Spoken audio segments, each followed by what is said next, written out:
Noong January 31, 2024, sa Rizal Park sa lungsod ng Davao, ay inimungkahi ni dating Pangulong Rodrigo Duterte ang paghiwalay o secession ng Mindanao sa arkipelago ng Pilipinas, kabilang ang Luzon at Kabisayaan.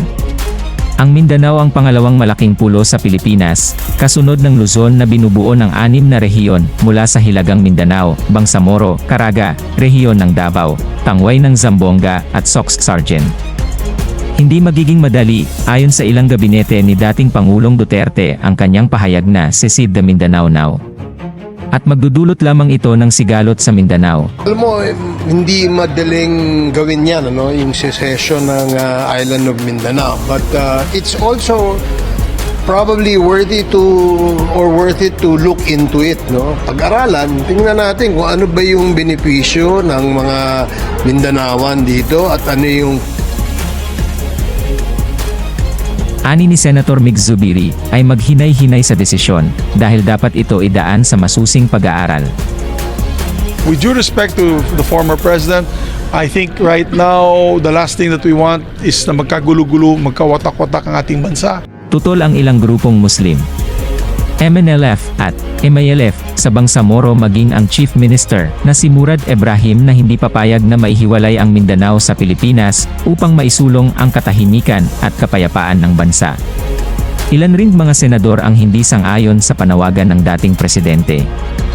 Hindi nababahala si Pangulong Ferdinand Marcos Jr. sa panawagan ni dating Pangulong Rodrigo Duterte para sa isang malayang Mindanao, ayon kay Interior Secretary Benhur Abalos, na nakipagpulong sa kanya sa Malacanang noong Martes para sa isang Philippine National Police briefing sa sitwasyon ng kapayapaan at kaayusan ng bansa. Anya, hindi nila pinag-usapan ang tungkol sa One Mindanao na isinusulong ng dating Pangulong Duterte. Nang tanungin kung nag-issue si Pangulong Marcos ng mga utos kung paano haharapin ang pagtulak ni Duterte para sa isang hiwalay at independenteng Mindanao, sinabi ni Abalos na ang Pangulo ay mukhang hindi nababaghabag sa usapin. Hindi naman. Hindi na pinatulan. So then, hindi nila pinatulan eh. Hindi nila pinatulan. Ganun. Let's put it that way. Nilinaw ni Abalos na si Pangulong Marcos ay tiyak na hindi nagbigay ng anumang utos para sa mga opisyal ng gobyerno na tutulan ang hakbang ni Duterte. Anya, walang namumonitor ang Department of the Interior and Local Government para sa aktibong nagtutulak na ihihiwalay ang Mindanao. With all Filipinos who grew up with a Luzon, Visayas and Mindanao, I don't think anyone will be swayed by it. We all have love for this country, dagdag pa niya. Sa lahat ng mga nakakita at nakikinig bilang Pilipino na lumaki tayo with diba, Luzon, Visayas, Mindanao, I don't think may maano dyan may masisway ito yung pagmamahal na sa bayan ito. Ani Abalos, malinaw na paglabag sa 1987 Constitution ang gusto ni Duterte, lalo na't malinaw anya sa saligang batas kung ano-ano ang nasasakupan ng bansa. Ang linaw sa konstitusyon, nakalatag kung ano ang Pilipinas. Kung gaano kalaki ito, ano ang isla ang kasama rito. Kung merong gagawa at paghiwalayin ito, alam naman natin na it's a violation of the Constitution, sabi niya.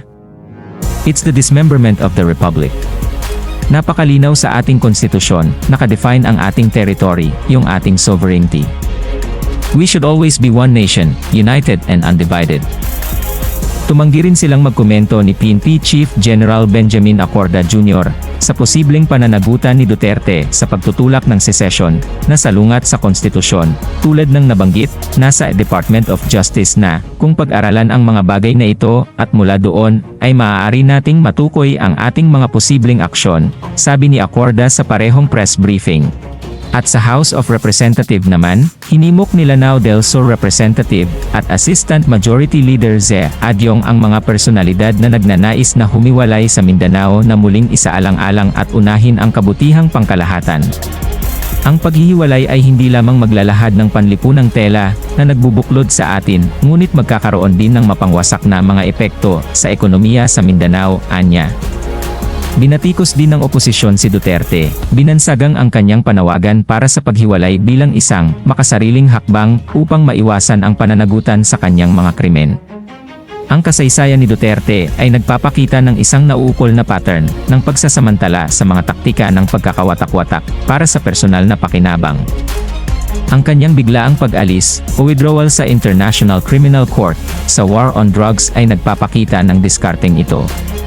Ngayon, nahaharap sa mga potensyal na legal na epekto, binubuhay niya ang isyu ng paghihiwalay, isang napakasensitibo at masalimuot na paksa, upang manipulahin ang pampublikong diskurso at ilihis ang atensyon, sabi ng tagapagsalita ng Liberal Party at dating Senator Leila de Lima. Para laging kang update sa bagong mga videos, please subscribe, like and hit the notification bell.